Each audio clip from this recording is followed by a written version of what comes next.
Hello दोस्तों, कैसे हो आप सब लोग। Welcome to my YouTube channel SSC maths by Arpit. दोस्तों, आज अपन करने जा रहे हैं सीजीएल 2023 टायर 1 का 14 जुलाई 2023 शिफ्ट 3 का पेपर। इसके अलावा शिफ्ट 1 और शिफ्ट 2 पहले ही मैं डाल चुका हूँ। आई होप आपने वो देखे होंगे। और इसके बाद की जो शिफ्टें हुई है, 3 शिफ्ट, 14 जुलाई 2023 शिफ्ट 4, 17 जुलाई 2023 शिफ्ट 1 और 17 जुलाई 2023 शिफ्ट 2, ये भी मैं पहले डाल चुका हूँ। इन तीनों शिफ्ट को मैंने प्रैक्टिस सेट के रूप में डाला था। वहां पे मैंने उसका नाम वगैरह चेंज कर दिया है और आपको सेम प्लेलिस्ट में वो भी मिल जाएगी, तो कोई दिक्कत वाली बात नहीं है, आप उनको भी कंटिन्यू कर सकते हैं। इसके बाद की अब जितनी भी शिफ्ट आएगी वो सब अपनी एक के बाद एक डेट वाइज आएगी। चलिए स्टार्ट करते हैं, बिल्कुल अपना टाइम वेस्ट नहीं करेंगे। क्वेश्चन नंबर 1 है, Virat can complete a work in 30 days and Daniel is 60% more efficient than Virat to complete the same work. देखिए, विराट जो है वो 30 दिन में काम को कर लेता है। डेनियल के बारे में नहीं बताया गया अपन को कि डेनियल कितने दिन में करता है। ये बोला गया कि डेनियल जो है वो 60% मोर एफिशिएंट, मतलब जो डेनियल की स्पीड है वो विराट से 60% ज्यादा है। अब यहाँ पे देखिए 60% आपको बोला गया है, तो 60% मतलब कितना होता है, आप बोल सकते हैं 3/5। मतलब अगर विराट की एफिशिएंसी 5 है तो डेनियल की हो जाएगी 3 + 5 8, क्योंकि 60% मोर एफिशिएंट है। मोर का मतलब हो गया कि अगर विराट 100% है तो डेनियल है 160%। तो आप बोल सकते हैं कि अगर विराट की एफिशिएंसी को मैं 5 मान लूं तो डेनियल की एफिशिएंसी को मेरे को मानना पड़ेगा 5 + 3 8। तो डेनियल की एफिशिएंसी आ गई 8। अब यहां पे अपन को यह बताना है कि डेनियल पूरे वर्क को कितने टाइम में कर लेगा। तो उसके लिए अपन को चाहिए होगा टोटल वर्क। मैंने आपको पहले भी बताया, टोटल वर्क इक्वल टू होता है efficiency into number of days. मतलब जैसे अगर अपन टोटल वर्क फाइंड कर रहे हैं और मैंने ली विराट की एफिशिएंसी, तो मुझे विराट कितने दिन में काम करेगा इससे उसको मल्टीप्लाई करना पड़ेगा। क्योंकि हर दिन में जैसे विराट 5 की एफिशिएंसी से कर रहा है, तो इसका मतलब क्या हुआ कि हर दिन वो 5 यूनिट काम करता है और उसको कितने दिन लगते हैं, 30 दिन। तो टोटल कितना काम हो गया, 5 × 30, 150 यूनिट। तो मैं बोल सकता हूं कि टोटल काम जो है वो 150 यूनिट है। तो अब यहाँ पे अगर मेरे को पता करना है कि डेनियल इस काम को कितने दिन में करेगा, तो कितने की एफिशिएंसी से करेगा, 8 की एफिशिएंसी, मतलब हर दिन वो 8 काम कर सकता है और टोटल काम है 150, तो 150/8 कर लो। पहले तो 2 से काट लेते हैं इसको, 2 से ही 75 बार में, ये 4 बार में, आगे तो नहीं कटेगा। तो ऑप्शन जो है वो देख लेते हैं। डिवाइड में आपको 4 मिलना चाहिए, एकमात्र ऑप्शन है ऑप्शन नंबर 1। आप बोल सकते हैं 18 4 जा 72 होता है, तो ये हो जाएगा 18 3/4। The average of 36 numbers was found to be 45. Later it was detected that 84 was misread as 48. Find the correct average of the given number. देखो, एवरेज जो है 36 नंबर का वो 45 है। तो मैं बोल सकता हूँ कि 36 नंबर्स कुछ भी रहे होंगे, मुझे नहीं पता क्या है। जैसे अगर आप चाहो तो कुछ भी मान लो, नंबर बोलना चाहो तो बोल लो वरना मत बोलो, कोई फर्क नहीं पड़ता। इस चीज से अपन को कोई फर्क नहीं पड़ता। लेकिन इतना पक्का है कि एवरेज का मतलब होता है sum of all number divide by total number of numbers. मतलब मैं बोल सकता हूं कि सम जो रहा होगा उनका वो 36 × 45 रहा होगा, या आप इसको बोल सकते हो कि सम अपॉन 36 = 45 रहा होगा। Later it was detected that 84 was misread as 48। बाद में यह पता चला कि गलती से 84 को 48 मान लिया गया। तो फाइंड द करेक्ट एवरेज। तो देखो, पहले का सम कितना था, पहले का सम था 36 × 45। तो मैं बोल सकता हूं कि भैया 36 × 45 तो पहले का सम रहा। अब इसमें अपन ने 48 मिसरीड किया, तो 48 को हटा देते हैं और क्या जोड़ना है, 84, क्योंकि सही नंबर तो 84 था। नंबरों में कोई अंतर पड़ा क्या, आप देखिए, एक नंबर आपने हटा दिया और एक को जोड़ दिया, मतलब नंबर अभी भी आपके पास सेम पहले के जितने 36 ही रहे हैं। नंबरों में कोई अंतर नहीं पड़ा। बस यही फाइंड आपको करना है। तो 36 से तो देखो ये 36 ऐसे ही कट जाएगा, ये तो आ जाएगा 45। 84 में से 48 घटाते हो तो 36 ही बचता है, मतलब +36/36। तो ये कितना हो गया, 45 + 1 46। दैट मीन्स नया एवरेज कितना हो जाएगा, 46 हो जाएगा। यही अपन को फाइंड आउट करना था। आगे चलते हैं। sin 23 degree = a/b, then sec 23 - sin 67। Sine 23 a by b दे रखा है और अपन से पूछ रहा है सेक 23 और साइन 67। तो देखिए साइन 23 अगर ए वाई बी दे रखा है तो अपन को सबसे पहले तो क्या करना चाहिए कि जितने भी ये ट्रिग्नोमेट्रिक रेशियो अपन को दे रखे हैं ये 23 के डिग्री के एंगल में अपन लिख ले। 23 डिग्री के एंगल में अगर अपन लिखेंगे तो चीजें अपने लिए देखने के लिए थोड़ी आसान हो जाएगी। तो चलिए सेक 23 तो सेक 23 ही है, उसमें तो क्या लिखना, उसको तो मैं ऐसे ही लिख देता हूं माइनस ये देखिए साइन 67। अगर आप ढंग से देखेंगे तो 67 प्लस 23 इक्वल टू 90 डिग्री होता है। तो आपको पता होगा कि भाई साइन 67 को मैं लिख सकता हूं कोस 23 लिख सकता हूं ना, मतलब आप इसको ऐसा भी बोल सकते हैं कि इसको मैं लिख सकता हूं इसको कि sine 90 minus 23 that is equal to cos 23, क्योंकि जो साइन होता है वो कोस में कन्वर्ट हो जाता है 90 डिग्री पे और यहाँ पे ये पहले क्वाड्रेंट में ही है तो साइन का कोई चेंज नहीं होगा, मतलब प्लस था तो प्लस ही रहेगा। तो ये हो गया कोस 23। ठीक है, इसमें कोई दिक्कत नहीं है। चलिए अब ये देखिए साइन 23 है, अगर मैं ट्राइंगल से जाऊं तो ये 90 डिग्री होता है, इसको मैं मान लेता हूं कि ये 23 डिग्री का एंगल है और साइन है, साइन मतलब होता है परपेंडिकुलर अपॉन हाइपोटेनियस, तो ये हो गया परपेंडिकुलर मतलब ए और ये हो गया हाइपोटेनियस मतलब बी। पाइथागोरस थ्योरम लगाएंगे तो ये बेस कितना आ जाएगा, hypotenuse square minus perpendicular square मतलब B square minus A square, ये आ गया अपना बेस। तो अब यहाँ पे देखिए सेक 23, सेक 23 क्या होता है, सेक होता है साइन कोस का उल्टा और कोस होता है बेस अपॉन हाइपोटेनियस, तो सेक हो जाएगा हाइपोटेनियस अपॉन बेस, हाइपोटेनियस है बी और बेस है square root B square minus A square. इसी तरीके से कोस 23 क्या हो जाएगा, बेस अपॉन हाइपोटेनियस, बेस है square root B square minus A square और हाइपोटेनियस है बी। बस इसको आपको सोल्व करना है, नीचे में एलसीएम आ जाएगा B square root B square minus A square, इधर ये जाएगा तो बी स्क्वायर, ये हो जाएगा minus B square plus A square, मतलब क्या आ गया A square upon B square square root B square minus A square. यही अपना आंसर हो जाएगा, that is option number 2। Sorry sorry sorry, हाँ बी स्क्वायर, हाँ ये बी है ना, या सही, ये बी है नीचे, गलती से मैंने स्क्वायर लगा दिया, ये अपना आंसर हो जाएगा। आगे चलते हैं, क्वेश्चन नंबर 4 क्या बोल रहा है अपन से, क्वेश्चन नंबर 4 बोल रहा है what is the central angle corresponding to the sector indicating the expenses incurred on health. तो यहाँ पे अपन से बोल रहा है कि भैया यहाँ पे कितने डिग्री का एंगल बनेगा हेल्थ से, हेल्थ कौन से कलर में है, तो हेल्थ आप बोल सकते हैं कि ये वाला जो कलर है ये वाला, ये हेल्थ है। अब इसका टोटल कितना है, इसका है 15,000।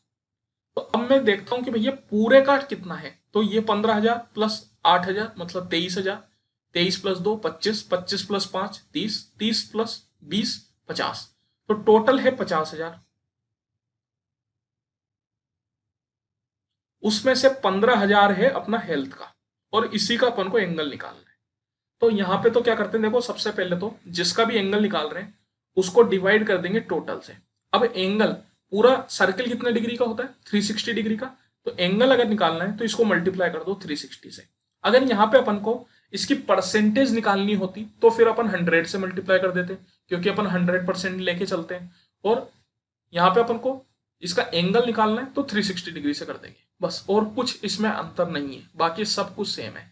यहाँ पे मान लो ये नंबर्स की जगह परसेंटेज दे रखा होता, अगर परसेंटेज दे रखा होता तो फिर अपन डिवाइड में 50,000 नहीं लिखते, डिवाइड में 100 लिखते हैं, क्योंकि अपन जो परसेंटेज के रूप में टोटल जो मानते हैं वो 100% मानते हैं, 100% से ज्यादा नहीं होता टोटल।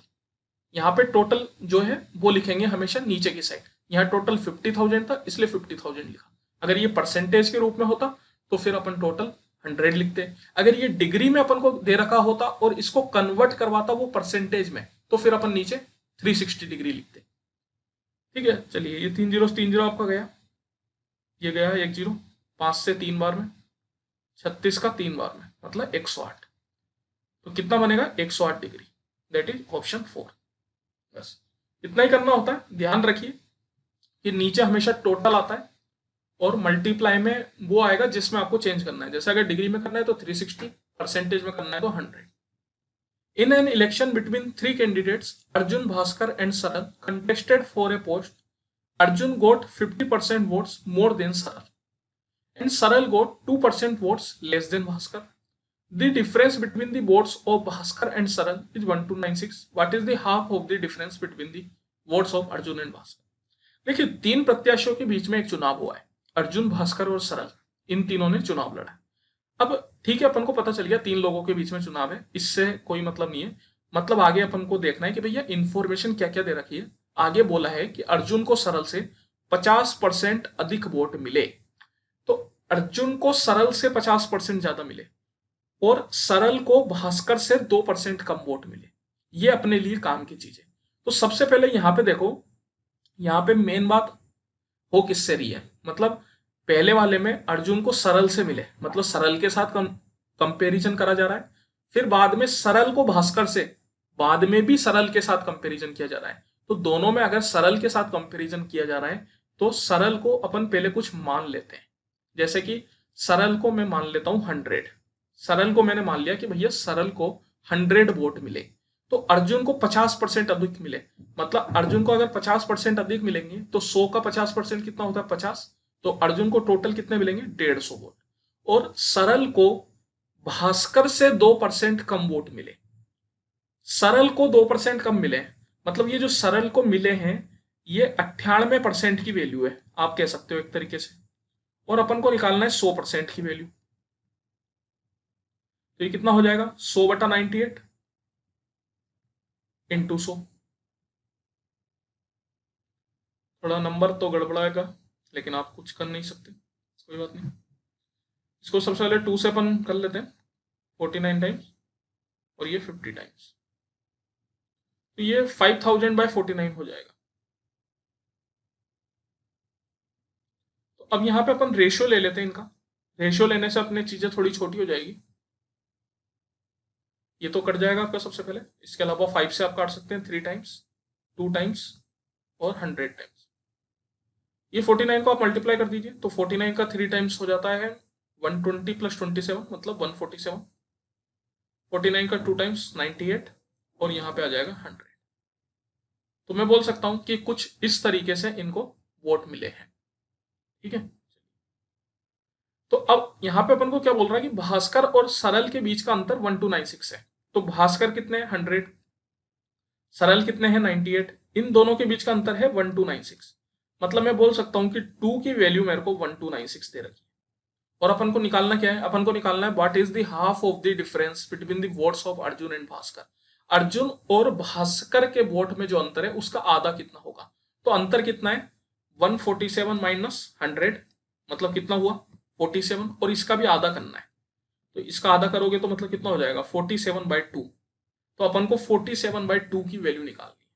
यहाँ पे आप बोल सकते हो कि भैया 1 की वैल्यू कितनी होगी, 648, 648। अपन को निकालनी है 47/2 की वैल्यू। 1 की वैल्यू ये है तो 47/2 की क्या होगी, 47/2 इंटू 648। तो 2 से तो ये 3 टाइम्स, 2 टाइम्स 4 टाइम्स, 47 इंटू 324। 7 चौको 28। देखिए आपका जो यूनिट डिजिट है वो 8 आएगा, लेकिन यहाँ पे देख सकते हैं 3 ऑप्शन है ऐसे जिनमें 8 आ रहा है। इतना तो पक्का है कि ये वाला ऑप्शन तो नहीं हो सकता, क्योंकि मैं इसको अगर लगभग 50 मान लूँ और 50 का 300 से मल्टीप्लाई करूँ तो करीब करीब 15,000 होता है। तो ये 15,000 के आसपास ही रहेगा, या तो 15,000 से कम या 15,000 से ज्यादा। तो अब यहाँ पे ऐसे 2 ऑप्शन है जो उसके आसपास है, तो अपन को इसको मल्टीप्लाई करके देखना ही पड़ेगा। या फिर आप चाहे तो इसमें डिजिटल सम यूज कर सकते हैं, but first of all digital sum इन दोनों ऑप्शन का देख लें कि इन दोनों का सेम ना रहो, क्योंकि अगर इन दोनों ऑप्शन का डिजिटल सम सेम आ रहा होगा तो फिर आपको यहाँ पे डिजिटल सम यूज करने का कोई फायदा नहीं निकलेगा। चलिए यहाँ पे देख लेते हैं, जैसे कि ये 9 गया, ये 18 गया, 3 + 8 कितना बचा, 11। 11 में 1 + 1 2, मतलब इसका डिजिटल सम आया 2। फिर इसका देख लेते हैं अपन, 1 + 8 9 गया, 2 और 2 4 5 9, मतलब डिजिटल सम आ गया 0। हाँ तो चलिए डिजिटल सम अलग अलग आया है तो देख लेते हैं इधर। तो यहाँ पे देखिए 4 + 7 होता है 11, 11 का भी 1 + 1 2, मतलब इसका आ गया 11 डिजिटल सम 2। और इसका कितना आ जाएगा, 3 और 4 7, 7 और 2 9, 9 मतलब डिजिटल सम 0। तो 2 × 0 0, मतलब इस पूरे का डिजिटल सम कितना आया, 0 आया। और यहाँ पे कौन से ऑप्शन का है आपका डिजिटल सम 0, ऑप्शन नंबर 4। तो यही आपका आंसर है। तो डिजिटल सम आपके ऊपर है कि आप लगाना चाहते हैं या नहीं चाहते। मैं ऐसा नहीं कहता कि भाई डिजिटल सम से हमेशा सिंपल ही होता है। यहाँ पे आप देखिए नंबर कोई बहुत ज्यादा बड़े नहीं है और ना ही डिसमल में, तो अगर आप डायरेक्ट मल्टीप्लाई करते तब भी बहुत ज्यादा समय आपको नहीं लगता। ये टोटली आपके ऊपर डिपेंड करता है। और देखिए डिजिटल सम में एक परेशानी क्या होती है, अगर ऑप्शंस का डिजिटल सम सेम आ जाता है तो फिर डिजिटल सम अपने लिए किसी काम का नहीं रहता, तो अपन आंसर नहीं बता सकते। तो इसलिए आपके ऊपर ही पूरा तरीके से सोल्व द फॉलोइंग एक्सप्रेशन, इसको सोल्व करना है। जब भी अपन को एक्सप्रेशन सोल्व करने के लिए बोला जाए या सिंप्लीफाई करने के लिए बोला जाए तो अपन हमेशा अधिकतर केस में बोर्ड मास से चलते हैं।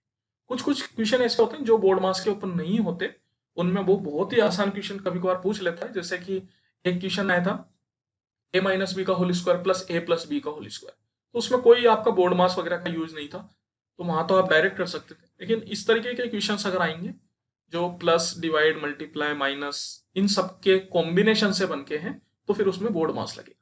बोर्ड मास में ये होता है ब्रैकेट, ये होता है ऑफ, ये होता है डिवीजन, ये होता है मल्टीप्लीकेशन, ये होता है एडिशन, ये होता है सब्ट्रैक्शन। वैसे तो मैंने बहुत बार आपको बताया, अगर आपने मेरी पुरानी वीडियोस देखी है, जब तो मेरे को यहाँ पे आपको बोर्ड मास को समझाने की जरूरत नहीं है, लेकिन हो सकता है बहुत कुछ लोग नए भी होंगे, तो मैं फिर से बता देता हूँ। देखिए बोर्ड मास करते वक्त अपन हमेशा लेफ्ट टू राइट चलते हैं, मतलब उल्टे हाथ से सीधे हाथ की ओर चलते हैं। अब किसी का सीधा हाथ भाई अलग है तो मैं नहीं कर सकता, मैं बोल दे रहा हूँ लेफ्ट टू राइट चलते हैं, मतलब इधर बी से एस की ओर चलते हैं। सबसे पहले बी ब्रैकेट, ब्रैकेट सबसे पहले सॉल्व करेंगे, और उसमें भी कौन सा, जो सबसे अंदर वाला। ब्रैकेट अगर अपना पूरा हो जाएगा, कोई ब्रैकेट नहीं बचेगा, उसके बाद अपन आएंगे ओ पे। ओ मतलब ऑफ। ऑफ जो होता है वो भी मल्टीप्लाई ही होता है, लेकिन अगर आपको ऑफ लिख के दिया जा रहा है तो पहले सबसे पहले आपको ब्रैकेट के बाद जो काम करना है वो ऑफ करना है। तो ऑफ आपका होएगा सेकंड नंबर पे। ऑफ अगर आपका हो गया तो ये जो डिवीजन और मल्टीप्लीकेशन होते हैं ये दोनों भाई भाई होते हैं। मतलब ऐसा नहीं है कि मैंने डिवीजन को पहले लिख दिया तो डिवीजन ही होएगा, नहीं। ये सिर्फ लिखने का एक तरीका है। ये डिपेंड करता है कि लेफ्ट से राइट की ओर जाते वक्त कौन पहले आता है। आपको हमेशा एक्सप्रेशन को भी लेफ्ट टू राइट सोल्व करना है। जैसे ये एक्सप्रेशन है तो आपको लेफ्ट टू राइट ही चलना है। इसमें जो पहले आ जाए उसको आपको कर लेना है। अगर डिवीजन पहले आ रहा है पहले उसको करो, मल्टीप्लाई पहले आ रहा है तो पहले उसको करो। तो ये दोनों मिलके थर्ड नंबर पे जाते हैं।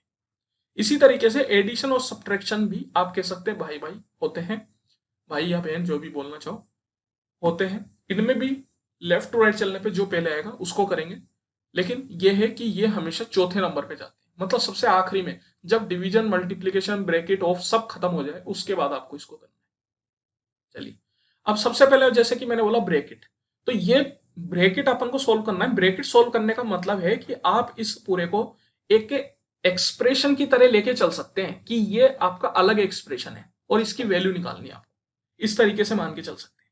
तो क्या है आपके पास question, 7 plus divide 36 minus 6 plus 6 plus 7, ये है एक्सप्रेशन। तो मैंने बोला कि ये जो ब्रैकेट है ये सबसे पहले सोल्व होगा। अब भले ही ब्रैकेट में प्लस आ रहा है और बाहर आपको डिवाइड दिख रहा है, फिर भी आपको इस प्लस को पहले करना है क्योंकि ये इस ब्रैकेट का पार्ट है। आपको उन डिवाइड या मल्टीप्लाई के तरफ देखना तक नहीं है जब तक ये ब्रैकेट सोल्व नहीं हो। ब्रैकेट सोल्व करने का मतलब केवल ब्रैकेट खोलना नहीं होता, उस पूरे की वैल्यू फाइंड आउट करना होता है। तो 6 प्लस 6 कितना होता है, 12 होता है। इसका मतलब इस ब्रैकेट की वैल्यू आ गई 12। 7 प्लस 30 डिवाइड 6 माइनस 12 प्लस 7। अब देखिए ये जो ब्रैकेट है ये तो एकदम बाहर के, इनके बाहर कोई नंबर है नहीं, तो इनको लगाना नहीं लगाना बात बराबर है। ये इनको अपन ब्रैकेट बोलो ना बोलो कोई दिक्कत नहीं है। तो ये चीज आपके पास आ गई। अब अपन लेफ्ट टू राइट चलेंगे। लेफ्ट टू राइट चलते वक्त अपने सामने प्लस आया, प्लस ने बोला रुक जा भाई, आपके बड़े भैया डिवाइड बचे पहले उनको करके आइए। तो डिवाइड पे आया अपन, डिवाइड ने बोला हाँ मुझे कर दो, लेकिन मैंने बोला कि रुक जाओ कहीं पे आगे कोई ऑफ या ब्रैकेट हो।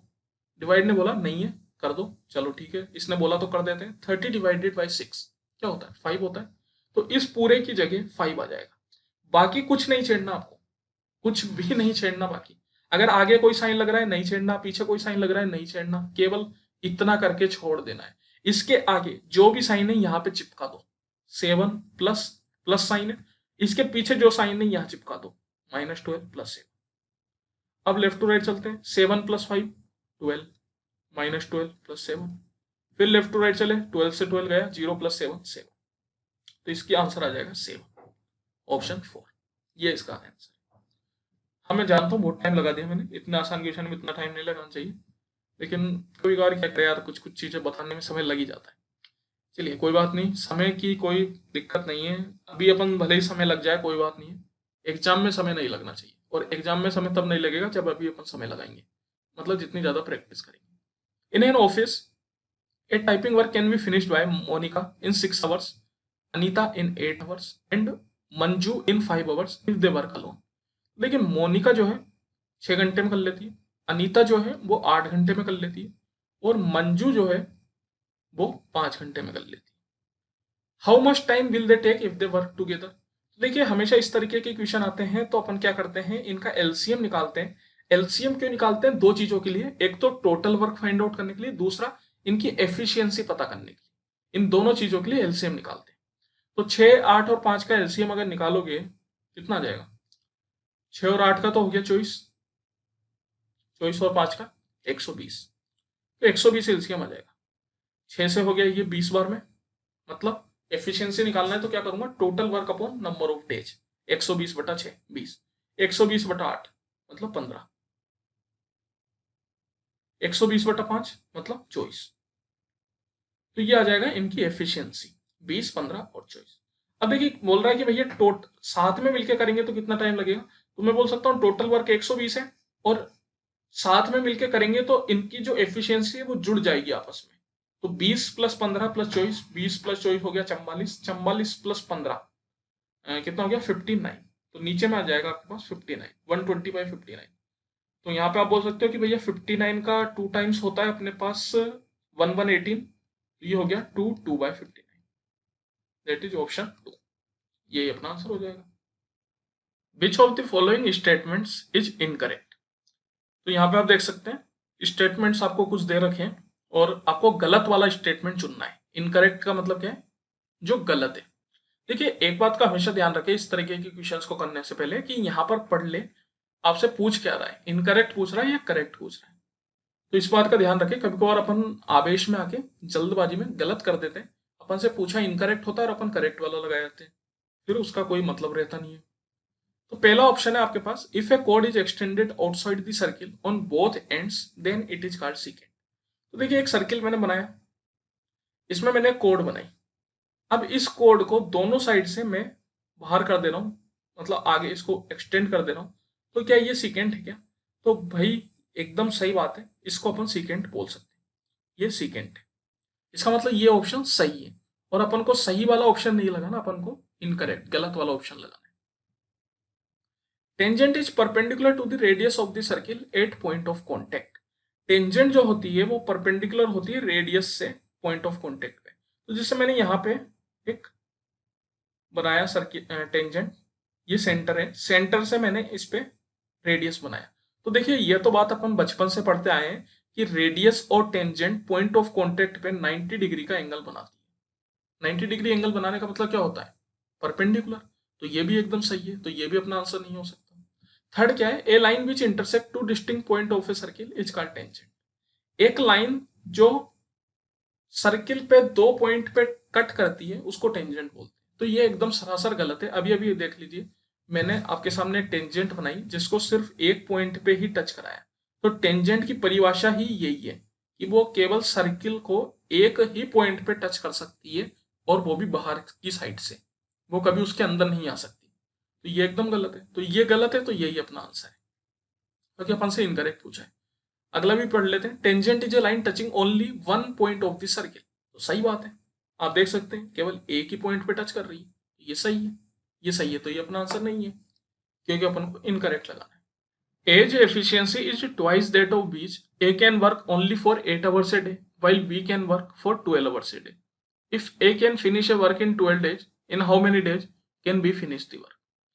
देखिए सबसे पहले तो ये बोला है कि ए की एफिशिएंसी जो है वो बी के दुगनी है।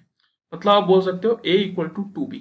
बी जितना काम कर सकता है ए उसका दुगना काम कर सकता है। क्या बोला है कि ए जो है एक दिन में 8 घंटे काम करता है। ए एक दिन में 8 घंटे काम करता है, ये इसका मतलब ये नहीं है कि 8 घंटे में वो पूरा कर देता है, नहीं, एक दिन में 8 घंटे करता है। दिन तो उसको कितने लगते हैं, 12 दिन। मतलब आप कह सकते हो कि भैया ए को टोटल दिन कितने, टोटल घंटे कितने लगे, तो उसको लगे 8 × 12। 8 × 12 मतलब 96। तो ए को किसी काम को करने में पूरे 96 आवर लगते हैं, while B can work for 12 hours a day. B जो है 12 घंटे काम करता है एक दिन में, लेकिन कितने दिन करता है ये अपन को नहीं बताया गया। अपन से पूछा है कि सेम काम को बी कितने दिन में कर देगा। तो देखिए काम कितना है, 96 घंटों का काम है, 96 घंटों का काम है, आप यूं बोल सकते हो। और जो ए है उसकी एफिशिएंसी दुगनी है बी से। मतलब मैं बोल सकता हूं कि अगर ए को 96 घंटे लग रहे हैं तो बी को इसके डबल कितने घंटे लगेंगे, मतलब 192, टोटल 192 आवर्स लगेंगे बी को।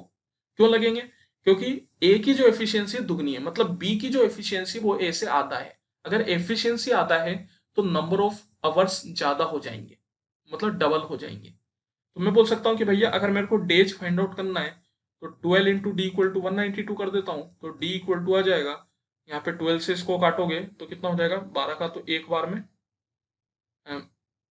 फिर कितना हो गया ये 72, मतलब 12 6 जा 72, तो 16 डेज। तो जो बी है उसको 16 दिन लग जाएंगे और हर दिन वो 12 घंटे काम करेगा। Two friends P and Q simultaneously start running from same point around a circular track. They run in the same direction. देखिए दो दोस्त है P और Q, सर्कुलर ट्रैक पे भाग रहे हैं सेम डायरेक्शन में, P और Q। P run at 6 meter per second, ये 6 की स्पीड से भाग रहा है, Q run at B meter per second. If they cross each other at exactly 2 points on the circular track and B is a natural number less than 6, then how many values can be taken? तो देखिए इस तरीके की questions में क्या होता है, आपको एक चीज पता होनी चाहिए कि यहाँ पे बोल क्या रहा है वो, if they cross each other at exactly 2 point, exactly 2 point पे कट कर रहे हैं।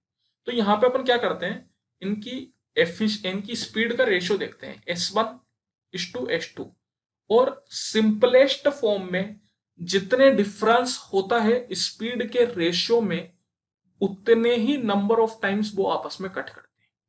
मतलब मैं बोल सकता हूं कि अगर S1 की स्पीड 5 है और S2 की 15 है, तो इनका सबसे पहले सिंप्लीफिकेशन करना है, तो 5 का 1 टाइम्स, ये 3 टाइम, मतलब 1:3 का रेशियो आ गया। अब इसके बीच अंतर कितना है, 2 का अंतर है। तो मैं बोल सकता हूं कि ये जो S1 और S2 मतलब P और Q है, ये दो जगह कट करेंगे। लेकिन यहाँ पे S1 की 5 नहीं है, यहाँ S1 की 6 है। तो देखिए 6:B का रेशियो देखना है और इस रेशियो का अंतर 2 आना चाहिए। तो यहाँ पे B क्या क्या नंबर ले सकता है, बोला है B is a natural number less than 6। Natural number start कहां से होते हैं, 1 से, मतलब 1 2 3 4 सोन। अपन को 6 से कम लेना है, मतलब B की क्या क्या वैल्यू पॉसिबल हो सकती है, 1 2 3 4 5, इन पांचों में से कोई पॉसिबल हो सकती है। चलो एक एक करके डाल देते हैं। 6:1 सिंपलेस्ट फॉर्म है, कितने का डिफरेंस है, 5, मतलब नहीं होगा, गया। 6:2 सिंपलेस्ट फॉर्म करते हैं, 1 का 1 टाइम, 2 का 1 टाइम एंड ये 3 टाइम, 3 और 1 कितना अंतर है, 2, तो ये हो सकता है। चलिए 3 से देखते हैं, 6:3, 3 का 1 टाइम, ये 2 टाइम, कितने का अंतर है, 1 का। 2 का अंतर चाहिए क्योंकि तभी जाके वो 2 पॉइंट पे कट करेगा, तो ये नहीं हो सकता। फिर इसी तरीके से 6:4 देखते हैं, 2 से 2 बार में, 2 से 3 बार में, कितने का अंतर है, 1 का, नहीं हो सकता। 6:5 देखते हैं, कितने का अंतर होगा, 1 का, नहीं हो सकता। मतलब मैं बोल सकता हूं कि B की सिर्फ एक वैल्यू पॉसिबल है और वो कौन सी है, 2। दैट मीन्स यहाँ पे आपसे क्या पूछा है, यहाँ पे आपसे पूछा है how many values can be take, what is the value of B नहीं पूछा। अगर what is the value of B पूछता जब तो अपन ऑप्शन 2 लगाते हैं। यहाँ पे पूछा है हाउ मेनी वैल्यूज, कितनी वैल्यू बी की हो सकती है, तो केवल एक। इसलिए आंसर लगाते वक्त हमेशा ध्यान रखिए कि आपसे पूछा क्या जा रहा है। A dealer professing to sell his goods at cost price use a 950 grams weight for 1 kg his gain percentage। तो देखिए एक बेईमान है सेलर, आप बोल सकते हैं। तो यहाँ पे हमेशा अपन कॉस्ट प्राइस और सेलिंग प्राइस का रेशियो लेते हैं। 950 ग्राम वेट पे वो 1 kg, मतलब आप कह सकते हैं कि भैया वो 50 ग्राम का नुकसान कर रहा है ग्राहक को उसने क्या करा, नीचे अपना जो कांटा होता है तोलने वाला, उसके नीचे कुछ चुंबक वगैरह या कुछ लगा लिया, जिससे ग्राहक को लग रहा है कि 1 किलो का तुल रहा है, लेकिन असलियत में उसको सामान 950 ग्राम का ही मिल रहा है। तो ग्राहक को जितना सामान मिलेगा, जो डीलर है उसको कॉस्ट प्राइस उतने ही सामान की पड़ेगी। मतलब अगर मैंने आपको 950 ग्राम सामान दिया, आपको मैंने ये कह के दिया कि आपको 1000 ग्राम दिया जा रहा है, लेकिन असलियत में आपको 950 ग्राम पड़ रहा है, तो जो मेरे को कॉस्ट प्राइस पड़ी होगी वो मेरे को कितने की पड़ेगी, 950 ग्राम की। और सेलिंग प्राइस, लेकिन आप मुझे कितने के दे के जाओगे, आप मुझे पूरे 1000 ग्राम का पैसा दे के जाओगे, मतलब पूरा 1 किलो का। तो मुझे सेलिंग प्राइस कितने की मिली, मतलब जो डीलर है उसको सेलिंग प्राइस कितनी मिली, 1000 ग्राम की। जीरो से जीरो काट दो, 5 का 19 बार में, 5 का 20 बार। तो अब यहाँ पे गेन कितने का हुआ, तो 1 का गेन हुआ कितने पे, 19 पे। तो 1/19 इंटू 100, तो कितना हो जाएगा, देखिए 19 का 5 बार में होता है 95, डिसमल डाला 50, 19 का 2 टाइम्स 38, तो ये कुछ 5.2% समथिंग होएगा, दैट इज ऑप्शन 4, 5.26। तो इतने का गेन मिल जाएगा dealer. A trader allows a 20% trade discount and a 30% cash discount if the list price is 1200 then the selling price। देखिए एक ट्रेडर है जो 20% का ट्रेड डिस्काउंट देता है और 30% का कैश डिस्काउंट देता है। तो ये एक तरीके से आप बोल सकते हो कि एक के बाद एक दो तरह के डिस्काउंट दिए जा रहे हैं। पहला वो 20% डिस्काउंट देता है, फिर दूसरा 30% डिस्काउंट देता है। If the list price 1200, list price 1200 है, मतलब लिस्ट प्राइस का मतलब है आप बोल सकते हो मार्क प्राइस, एमआरपी। तो एमआरपी पे पहला डिस्काउंट उसने दिया 20% का। अगर वो 20% का डिस्काउंट देगा तो आपको कितने की वैल्यू पड़ेगी, 80% की। 80% आपको चुकाना पड़ेगा। फिर उसने इस पे 30% का डिस्काउंट दिया, मतलब आपको कितना चुकाना पड़ेगा, 70%, 70/100। बस इनको काट दो, आप पहले तो सोल्व कर लो। ये कट गया, 7 8 जा 56, 56 इंटू 12, 12 का 6 बार में 72 होता है, 12 पंजे 60, 60 और 7 67, तो 672। बस यही आंसर हो जाएगा। If x plus 1/x equal to 7, then find the value of x की पावर 6 प्लस 1/x की पावर 6। इससे इस पे जाने का तरीका आपको पता होना चाहिए। सबसे पहले तो इसको अपन लिखेंगे कैसे, क्योंकि डायरेक्ट अपन नहीं जा सकते, तो इसको अपन लिखेंगे x की पावर 6 प्लस 1/x की power 6 equal to X square plus 1/x square का whole cube minus 3 times X square plus 1/x square. इस तरीके से अपन लिखेंगे, एक्स की पावर 6 प्लस 1/x की पावर 6 को अपन ये लिख सकते हैं। इसके अलावा और भी कुछ लिख सकते हैं, उस पर भी आप जाओ तो जा सकते हो, कोई दिक्कत वाली बात नहीं है। इसके अलावा अपन क्या लिख सकते हैं, इसके अलावा लिख सकते हैं अपन X cube plus 1/x cube का होल स्क्वायर माइनस 2, ये भी लिख सकते हैं। दोनों में, दोनों चीज में से कोई से भी आप जाओगे सेम आंसर आएगा। तो अब यहाँ पे अपन को x square plus 1/x square निकालना है, पहले वाले से जाओगे तो, और दूसरे वाले से जाओगे तो x cube plus 1/x। Choice is yours, कोई सा भी करो। तो यहाँ पे चलो दूसरे वाले से कर लेते हैं, कोई दिक्कत नहीं है। सब x cube plus 1/x cube निकालेंगे। एक्स प्लस 1/x अगर अपन को दे रखा हो तो उससे x cube plus 1/x cube निकालना आपको आना चाहिए। क्या होता है, इसका क्यूब कर दो, माइनस 3 टाइम्स दिस कर दो, मतलब 3 × 7। जैसे यहाँ पे मैं निकाल रहा हूँ वैसे ही सेम, तो 7 का क्यूब हो जाता है 343, 343 माइनस 21 मतलब 322। तो ये आ गया 320। यहाँ पे आप डालोगे तो ये हो जाएगा 322 का स्क्वायर माइनस 2। तो अब यहाँ पे देखिए यूनिट डिजिट से नहीं जा पाएंगे, क्योंकि यूनिट डिजिट आएगी आपके पास 2 का स्क्वायर 4 माइनस 2 मतलब 2, और चारों ही ऑप्शन की यूनिट डिजिट 2 है। तो मैं बोल सकता हूँ कि भैया थोड़ा करना पड़ेगा आपको, 322 का स्क्वायर आपको करना ही पड़ेगा। या फिर आप चाहो तो एक तरीका है, दैट इज डिजिटल सम। लेकिन डिजिटल सम से जाने से पहले पहले एक बार ऑप्शन के डिजिटल सम जरूर देखें। जैसे ये 1 + 8 9, 3 + 6 9, इसका डिजिटल सम आ गया 2। फिर इसी तरीके से अगर मैं देखूं तो 1 + 8 9, 3 + 6 9, 1 + 2 3, 1 + 8 9, 3 और 2 5, 5 और 8 14, मतलब 1 और 1 + 4 5, 1 और 8 9, 3 और 6 9, और डिजिटल सम 2। देखिए दो ऑप्शन का डिजिटल सम 2 आ चुका है, तो फिर अब डिजिटल सम से जाने से कोई फायदा नहीं है, क्योंकि हो सकता है कि भैया आपका यहाँ पे 2 आ जाएगा तो फिर फंस जाओगे, नहीं कर पाओगे। तो इसलिए ज़्यादा अच्छा है कि 322 का स्क्वायर कर लो, वही अच्छा है। इसका तरीका मैंने आपको बताया था, पिछले वाले में अगर आपको याद हो तो सबसे पहले अपन क्या करते हैं, यूनिट डिजिट का स्क्वायर कर लो, 2 का स्क्वायर 4, ठीक है। अब क्या कर लो, 32 इंटू 2 इंटू दिस 2, 32 दूनी 64, 64 दूनी कितना हो गया 128, मतलब 8 लिख लो, 12 कैरी चला गया। 32 का स्क्वायर, 32 का स्क्वायर क्या होता है 1024, 1024 प्लस 12 मतलब 1036, 103684 माइनस 2 मतलब 103682, ये आपका फाइनल आंसर। यहाँ पे देख लेते क्या है, ऑप्शन छुप गए अपने, 103682, यही अपना फाइनल आंसर, ऑप्शन 4, ठीक है। The current ages of Sudhir and Ashish are in the ratio 5:7, 12 years ago the ratio of their ages was 1:2। देखो करंट एज अपन को दे रखी है सुधीर और आशीष की, कितनी है 5:7, 12 साल पहले उनकी एज 1:2 थी, 12 साल पहले, 12 years ago।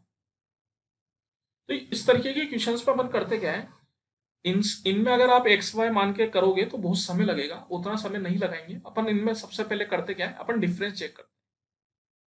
सबसे पहली चीज क्या होती है कि यहाँ पे जितना डिफरेंस है उतना ही डिफरेंस इधर भी होना चाहिए। इधर कितने का डिफरेंस है, इधर 2 का डिफरेंस है, इधर कितने का डिफरेंस है 1 का डिफरेंस है, तो क्या डिफरेंस सेम है क्या, नहीं है। तो सबसे पहले डिफरेंस सेम करो। तो डिफरेंस सेम करने के लिए जितना डिफरेंस है उससे मल्टीप्लाई कर दो। तो यहाँ पे देखिए 1 का यहाँ 2 का, तो इस नीचे वाले को 2 से मल्टीप्लाई कर दो और ऊपर वाली को 1 से मल्टीप्लाई कर दो। तो ऊपर 1 से मल्टीप्लाई करोगे सेम आएगा, लेकिन 2 से मल्टीप्लाई करने पे ये क्या बन जाएगा 2:4। अब यहाँ पे आप देख सकते हो यहाँ भी 2 का डिफरेंस है और ऊपर भी 2 का डिफरेंस। अब यहाँ पे देखो कि सुधीर 5 से कहां चला गया, 2 पे चला गया, मतलब 12 साल पहले, अगर आज सुधीर 5 का है तो 12 साल पहले 2 का था। मतलब मैं बोल सकता हूं कि डिफरेंस कितना का, 3 का। और ये जो 3 का डिफरेंस है ये आपके पास 12 साल के बराबर है, 12 ईयर्स के बराबर है, मतलब एक जो है 4 के बराबर है। तो मैं बोल सकता हूं कि सुधीर का एक यूनिट 4 साल के बराबर है। तो सुधीर अगर आज 5 यूनिट का है तो उसकी ओरिजिनल एज कितनी होगी, 5 × 4 मतलब 20 साल। यहाँ पे आप देखिए सुधीर 12 साल पहले 2 यूनिट का था, इसका मतलब उसकी ओरिजिनल एज कितनी थी, 2 × 4 8 साल। अब आप देख सकते हैं कि 8 और 20 में कितना अंतर है, 12 का अंतर है। इसी तरीके से आप चाहो तो आशीष की भी निकाल सकते हो, लेकिन अपन से पूछा क्या है, अपन से पूछा है what will be the age of Sudhir after 5 years from now, आज से 5 साल बाद। आज सुधीर की एज कितनी है 20 साल, 5 साल बाद कितनी हो जाएगी 20 + 5 25 साल। तो ये अपना आंसर है। Man invested total sum of 10,000 in a company, एक आदमी ने 10,000 रुपए इन्वेस्ट किए। A part of the sum was invested at 10% simple interest per annum and the remaining part at 15% simple interest per annum. If the total interest accrued to him in the 2 years equals 2400, the sum invested at 15% simple interest per annum। देखिए एक आदमी है 10,000 रुपए company में invest करता है। अब लेकिन वो जो 10,000 है वो पूरे एक इंटरेस्ट रेट पे नहीं करता, वो दो अलग अलग तरीके इंटरेस्ट रेट पे करता है। एक है 10% और एक है 15%।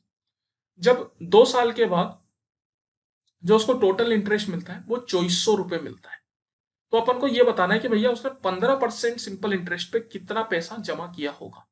तो देखिए इस तरीके के जो सवाल होते हैं उसमें अपन लगाते हैं मिक्सचर एंड एलिगेशन का कंसेप्ट। क्या बोलता है मिक्सचर एंड एलिगेशन का कंसेप्ट, जैसे मैं बोल देता हूं कि एक स्कीम ए है एक बी है। ए स्कीम पे उसने 10% के हिसाब से पैसा लगाया, तो यहां 10%। तो अब देखो अगर पूरे वो 10% पे लगाता तो उसको जो अमाउंट मिलता वो इस 10,000 का 10% होता। अगर पूरे वो 10% पे लगाता एक साल में, मतलब कितना मिलता उसको 1,000 रुपए मिलता। लेकिन पूरे नहीं लगाए उसने, कोई बात नहीं, चलिए ठीक है। अब बी स्कीम में उसने लगाए 15% के हिसाब से। अगर वो 15% पे लगाता तो उसको 10,000 का 15% मिलता, मतलब 1,500 रुपए एक साल में। चलिए इसमें भी उसने पूरा नहीं लगाया, लेकिन उसको पूरा कितना मिला, उसको पूरा मिला 2,400 रुपए 2 साल में। तो एक साल में कितना मिला उसको 1,200 रुपए। और ये जो 1,200 है ये 10,000 का कितना परसेंट है, मैं बोल सकता हूँ 12%। मतलब टोटल उसको जो ब्याज मिला वो 12% के हिसाब से मिला।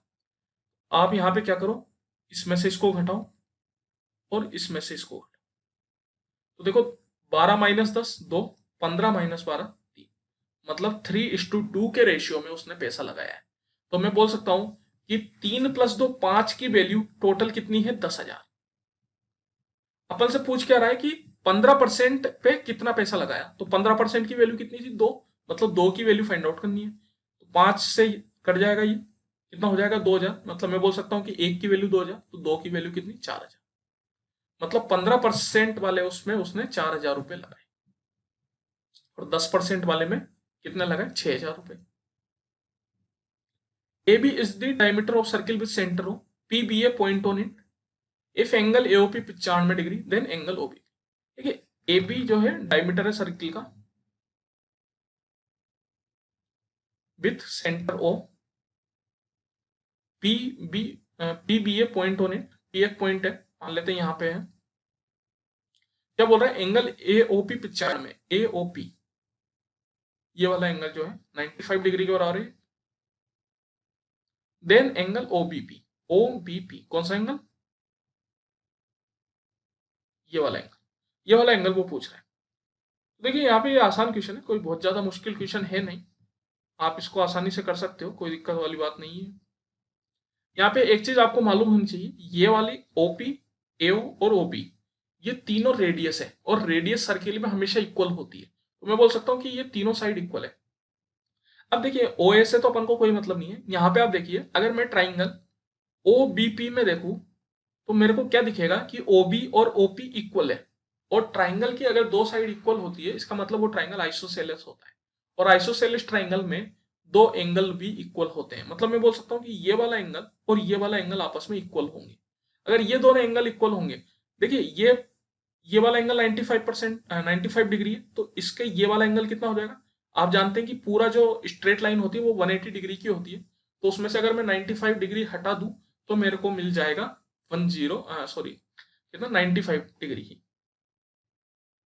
सॉरी सॉरी माय मिस्टेक, कितना मिलेगा, 180 में से 95 डिग्री आप हटा रहे हैं तो आपको पास आएगा 85। मतलब आप बोल सकते हो कि ये वाला जो एंगल है 85 का आ जाएगा। या फिर आप यूं भी बोल सकते हो कि sum of two angles of a triangle is equal to external angle of, मतलब आप बोल सकते हो is equal to third external angle. तो ये दोनों जो एंगल है इनका सम 95 डिग्री के बराबर होता है। ये थीटा मान लेते हैं, इसको भी थीटा मान लेते हैं क्योंकि दोनों बराबर हैं, तो 2 थीटा इक्वल टू 95 डिग्री। तो मैं बोल सकता हूँ यहाँ से थीटा कितना आ जाएगा, 95/2 मतलब 47.5 डिग्री। बस यही आपको निकालना है, थीटा ही निकालना था ओबीपी, तो ये आ गया 47.5। Cos beta upon sec alpha 15, sine beta upon sec alpha 16, then value of sine square beta. देखिए दिस अपॉन दिस अगर आप करेंगे तो आपको यहां से सेक अल्फा गायब हो जाएगा। जैसे मैं करूं cos beta upon sec alpha, यहां पे क्या आ जाएगा, sine beta upon sec alpha equal, ये कितना था 15 और ये कितना था 16 डिवाइड बाय 16। तो देखिए सेक अल्फा कट गया, कोस बाय साइन आप बोल सकते हो कोट होता है, तो कोट बीटा अपन को 15/16 दे रखा है। तो अब मैं क्या करूं, एक राइट एंगल ट्राइंगल बना देता हूं, ये हो गया 90 डिग्री, ये हो गया बीटा। कोट क्या होता है, कोट होता है बेस अपॉन परपेंडिकुलर, तो बेस हो गया 15 और परपेंडिकुलर हो गया 16। 15 और 16 का ये हो जाता है 16 का 15 का स्क्वायर हो गया आपके पास 225, 16 का हो गया 256, मिला के हो गया ये 481, क्योंकि हाइपोटेनियस इक्वल टू पर square root perpendicular square plus base square.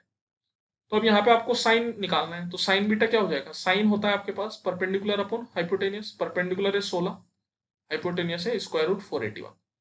इसका स्क्वायर आपको करना है तो यहाँ भी स्क्वायर हो जाएगा, 16 का स्क्वायर 256 और नीचे स्क्वायर रूट हट जाएगा, 256/481, ऑप्शन 3 यही आंसर है बस।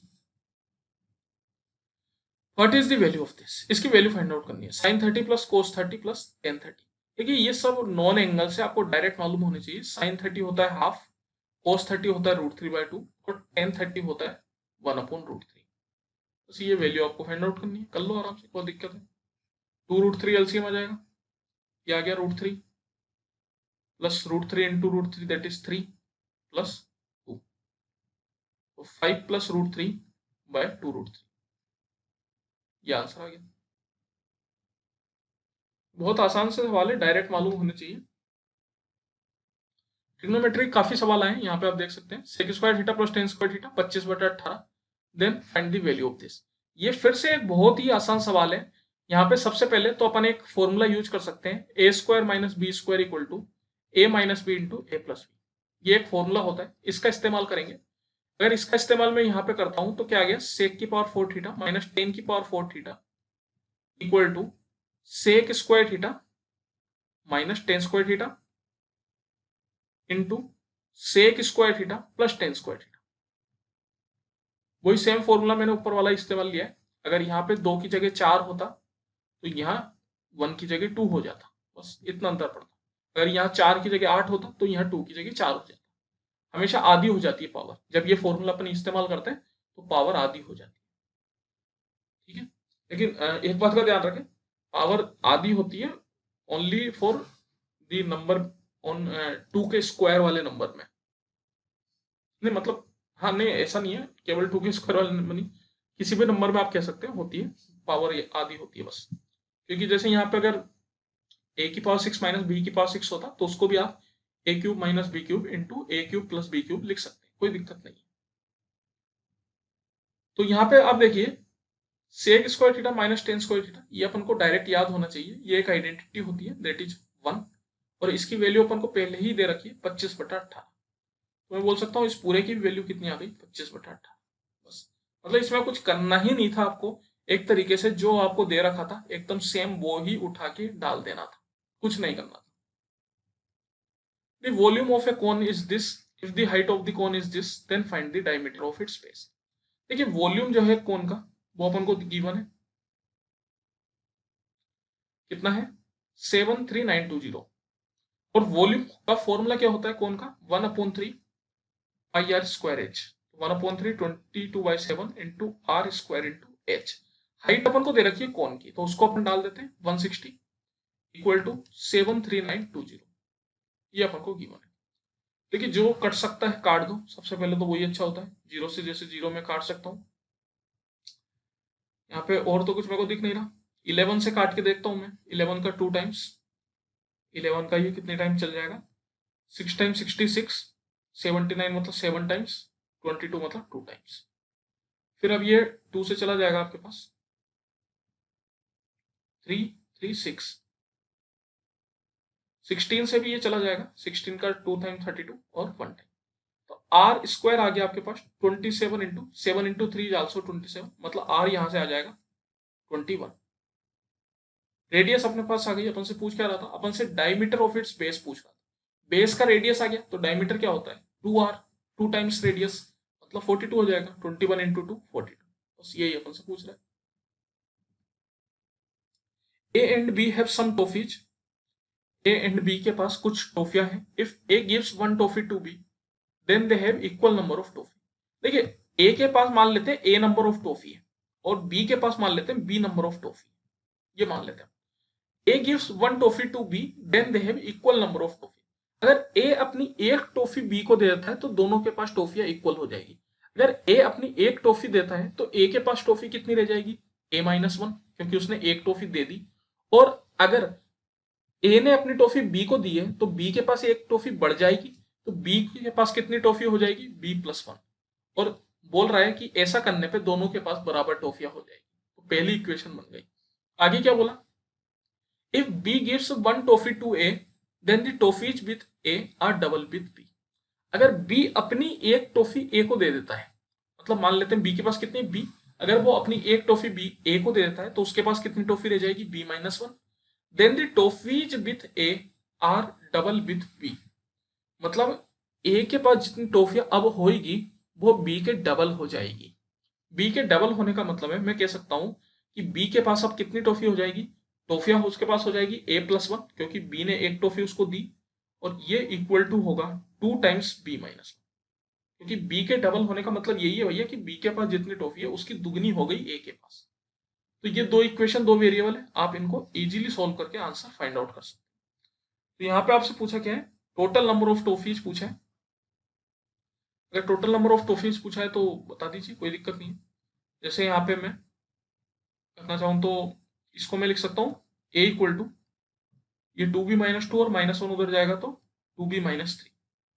ए इक्वल टू 2b-3 इसमें डाल देते हैं, ये हो जाएगा 2b-3 -1, मतलब हो गया 2b-4 इक्वल टू b+1। तो यहाँ से b आ जाएगा आपके पास b इक्वल टू 5, तो b 5 आ गया, तो a आ जाएगा, b की जगह 5 डालिए, 5 2 10 -3, a इक्वल टू 8। टोटल पूछा है, सॉरी कुछ गलती हुई है क्या,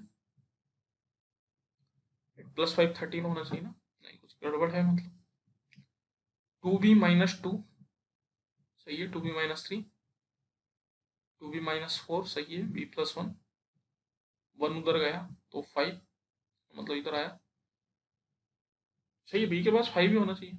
हाँ 5, 5 दूनी 10 -3, ओके ओके 7 आएगा नहीं, ठीक, कैलकुलेशन मिस्टेक। तो 5 + 7 12, तो टोटल कितना आ जाएगा 12। स्टडी द गिवन टेबल, तो यहाँ पे अपन को ये एक टेबल दे रखी है, इस टेबल से अपन को मतलब है, बाकी जो भी लिखा हुआ है इसको अगर काम पड़ेगा तो देख लेंगे। पहले क्वेश्चन पढ़ते हैं कि अपन से पूछ क्या रहा है। If the number of student in IIT Bombay is 20% less than the number of students in IIT Madras, IIT Bombay में 20% कम बच्चे आईआईटी मद्रास के मुकाबले। तो अपन से पूछ रहा है कि आईआईटी बॉम्बे में बच्चे हैं कितने। तो सबसे पहले अगर अपन टेबल में देखें कि भैया नंबर ऑफ स्टूडेंट्स का कॉलम कौन सा है, तो ये वाला है। यहाँ पे आप देख सकते हैं कि आईआईटी बॉम्बे और आईआईटी मद्रास इनके बच्चों के बारे में नहीं बताया गया, और इसको ही अपन को मतलब है मेन। लेकिन अपन को साथ में दे रखा है total number of students being 2080, जो टोटल है इन पांचों का वो 2080 है। तो मैं क्या करता हूं, मैं मान लेता हूं कि आईआईटी मद्रास जो है वो 100% है, परसेंट में मैंने मान लिया। बस यहाँ पे परसेंटेज का मतलब परसेंटेज नहीं, यहाँ पे मैंने बस एक उसको डिफर करने के लिए कर लिया कि नंबर अलग दिख जाए, और इसको मैंने कुछ माना है तो वो अलग दिख जाए। इसको आप एक्स भी मान सकते थे, वाई भी मान सकते थे, कुछ भी मान सकते थे, कोई फर्क नहीं पड़ता। परसेंटेज में इसलिए मान लिया क्योंकि अब मेरे को बोलना है कि भैया 20% कम है, तो 100 से 20% कम मतलब कितना है, आईआईटी बॉम्बे 80%। तो यहाँ पे जो है मानना आसान हो जाता है, इस वजह से एक्स अगर आप मानते तो फिर वहां पे 20% कम लिखने के लिए आपको 80x/100 लिखना पड़ता। तो यहाँ पे अपना चीजें थोड़ी आसान हो गई। अब ये सारा का सम 2080, तो देखिए 430 प्लस 350 प्लस 400 कितना हो गया, 400 400 800 300 1100 1180, 1180 हो गया। और परसेंटेज वाली चीज आ गई अपने पास 80 + 100 180, 180%, ये सारा मिला के अपने पास है 2080। तो मैं बोल सकता हूं कि 180% कितना आ गया, वो आ गया 2080 - 1180 मतलब 900। एक जीरो से तो एक जीरो गया, 18 का 5 बार में 90, मतलब मैं बोल सकता हूँ कि 1% की वैल्यू अपने पास आ गई 5। अपन से पूछ क्या रहा है, अपन से पूछ रहा है आईआईटी बॉम्बे की संख्या, मतलब 80% की संख्या पूछ रहे हैं। 80% 1% की 5 है, तो 80% की क्या हो जाएगी, 80 × 5 मतलब 8 पंजे 40, तो 400। इसका मतलब आईआईटी बॉम्बे में टोटल नंबर ऑफ स्टूडेंट्स है 400। अगर आईआईटी मद्रास पूछ रहा तो कितनी होती, 100% मतलब 500। Simplify the following expression, simplify करना मतलब वही बोर्ड मास का क्वेश्चन आप कह सकते हो। तो बोर्ड मास से ही चलेंगे इसमें। बोर्ड मास में सबसे पहले ब्रैकेट, ब्रैकेट भी देखिए 3 तरह के होते हैं। ये होता है एक तो स्क्वायर ब्रैकेट, सबसे बाहर लगाया जाता है, इनको सबसे बड़े ब्रैकेट माना जाता है। इसके अंदर होते हैं कर्ली ब्रैकेट, और इससे अंदर होते हैं पेरेंथेसिस। ऐसे 3 तरह के ब्रैकेट होते हैं। तो सबसे पहले आपको ये वाले ब्रैकेट सोल्व करने होते हैं, क्योंकि ये सबसे अंदर होते हैं। मैंने आपको पहले बताया कि ब्रैकेट में भी सबसे अंदर वाले ब्रैकेट सोल्व करने हैं। तो आप देख लो, ये है 2 तरह के ये 2 ब्रैकेट सबसे अंदर है, जो कि बराबर पोजीशन पे, तो दोनों में से किसी को भी कर सकते हैं। पहले मैं इसको करता हूं, तो ये हो गया 46/59 मल्टीप्लाई 135/27। देखो जो भी कटे काट लो, 23 का ये कट रहा है 2 बार में, ये कट रहा है 3 बार में, 3 का ये कट रहा है 45 बार में, फिर 9 से 5 बार में, 9 से 3 बार में, कितना आ गया 5 दूनी 10/3।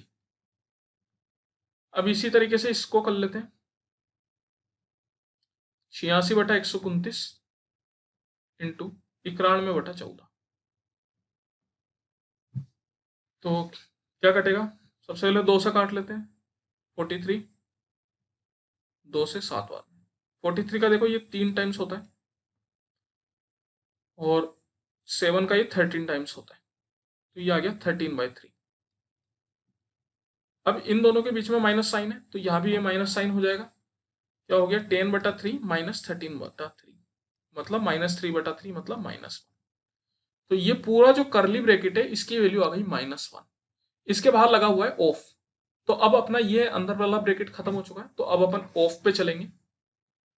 तो ऑफ का मतलब भी मैंने आपको पहले बताया था कि ऑफ का मतलब मल्टीप्लाई ही होता है, लेकिन ऑफ को प्राथमिकता दी जाती है। तो ये आ गया 85/34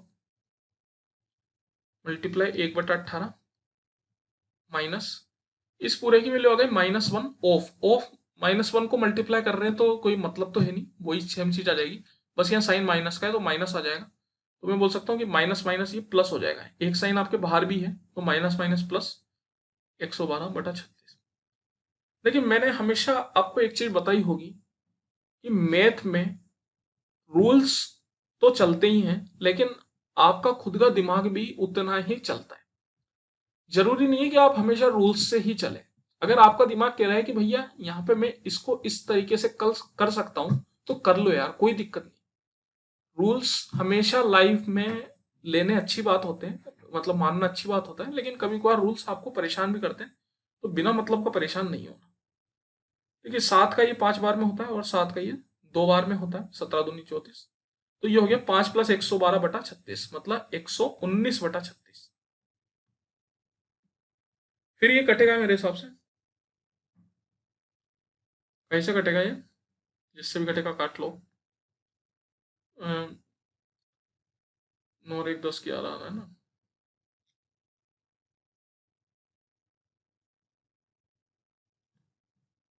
सॉरी सॉरी, 119 नहीं, 117 आएगा। 117। अब 7 से कट जाएगा ये, 7 का एक बार में, 7 का 3 बार में, और ये 7, सॉरी सॉरी, 7 नहीं, 9, 9 का एक बार में, 9 का 3 बार में, 9 से 4 बार में, 13/4, मतलब हो गया 4×3 = 12, 3 1/4। दैट इज ऑप्शन नंबर 2, ये अपना आंसर हो जाएगा।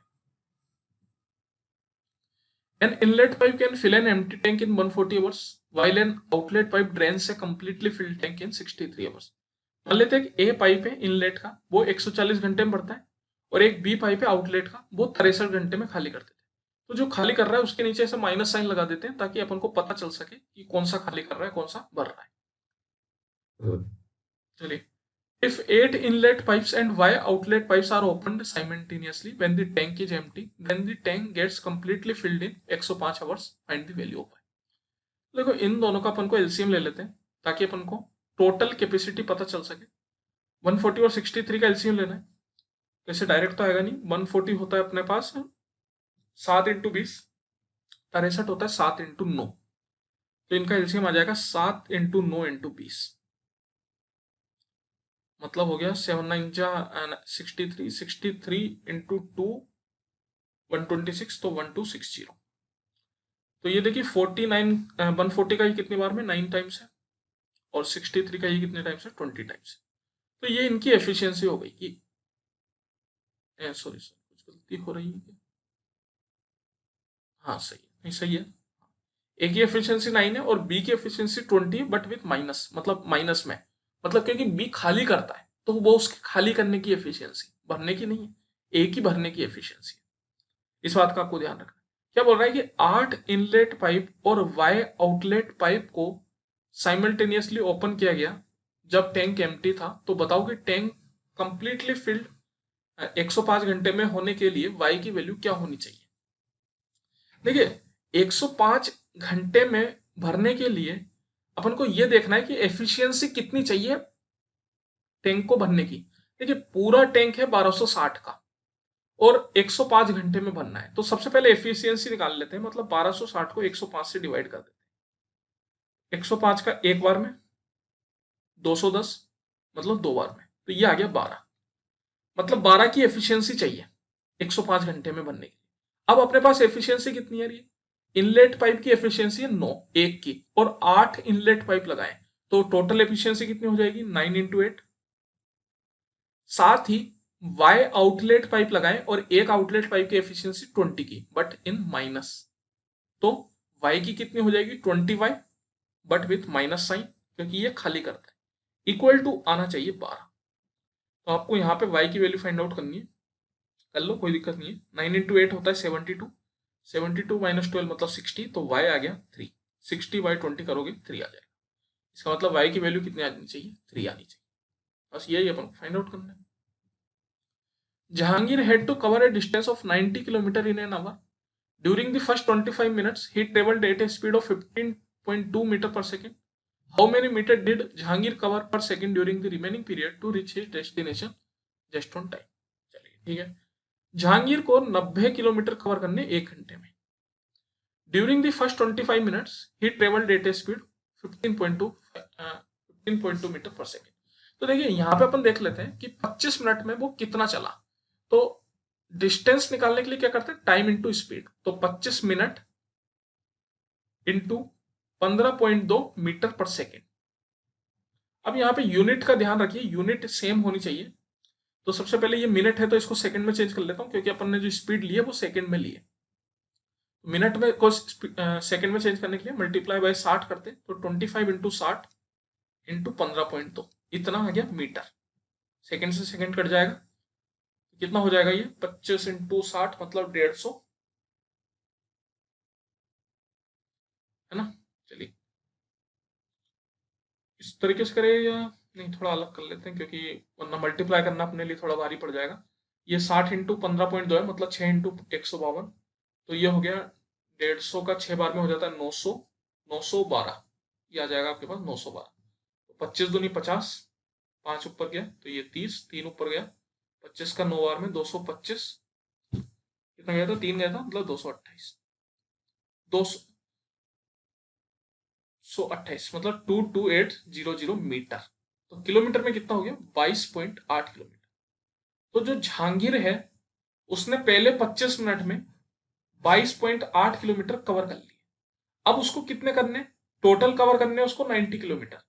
22.8 उसके कवर हो चुके हैं, तो कितना बचा? 90 माइनस 22.8, मतलब कितना हो गया भैया? 90 में से 22 अगर आप घटाते हो तो कितना बचता है? 68 बचता है, बट 0.8 और घटाना है, मतलब 67.2। तो 67.2 किलोमीटर और उसको कवर करना है। तो how many metres did Jahangir cover per second during the remaining period?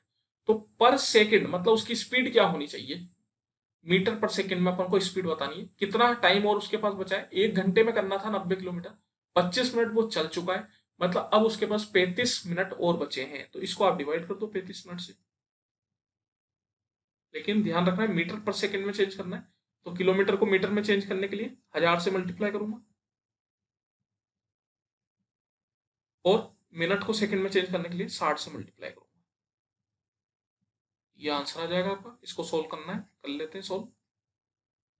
6 से ये कट जाएगा, 6 से 1.2, बाकी कुछ कटेगा? आई थिंक 7 से कटेगा, 7 का 5 बार में, 7 का 1 बार में 0.7642, फिर 5 का ये हो गया अपने पास 20 बार में। तो 1.6 इंटू 2 मतलब 1.6 इंटू 20 मतलब 16 दूनी 32, ये आ गया 32 मीटर पर सेकेंड। तो उसको 32 मीटर पर सेकेंड मतलब 1 सेकेंड में उसको 32 मीटर कवर करने होंगे। Option number 1। तो यही अपन से पूछा। तो चलिए इसी के साथ समय समाप्ति की घोषणा, फुटर बच चुका है। आप सभी का बहुत बहुत धन्यवाद कि आपने अपना कीमती समय मुझे दिया, मुझे ध्यान से सुना। और अगर वीडियो को लाइक नहीं किया हो तो प्लीज कर दो, वापिस बोल रहा हूँ, लाइक कर दे करो, शेयर कर दे करो, और चैनल को अगर सब्सक्राइब नहीं किया तो कर लो, कर लिया होगा वैसे तो। इंस्टाग्राम पे अपन है अर्पिता अग्रवाल मैथ्स के नाम से, एक मीम पेज है। ए इज लाइव जो है वो मेरा पर्सनल पेज है, और टेलीग्राम पे अर्पिता अग्रवाल मैथ्स के नाम पे से मैंने एक चैनल बना रखा है, इस पे आपको पीपीटी मिल जाती है, ये एनोटेटेड पीपीटी। चलिए ठीक है, अगली वीडियो में अपन मिलते हैं। इसके बाद की जो 3 वीडियो पे मैंने पहले ही डाल दिए, 14 जुलाई पार्ट 14 जुलाई शिफ्ट 4, 17 जुलाई शिफ्ट 1 और 14 जुलाई शिफ्ट 2, तो वो मैं वापस नहीं डालूंगा, उनको आप देख सकते हो, वो डली हुई है। अब अपन सीधा मिलेंगे 17 जुलाई शिफ्ट 3 पे। Thank you.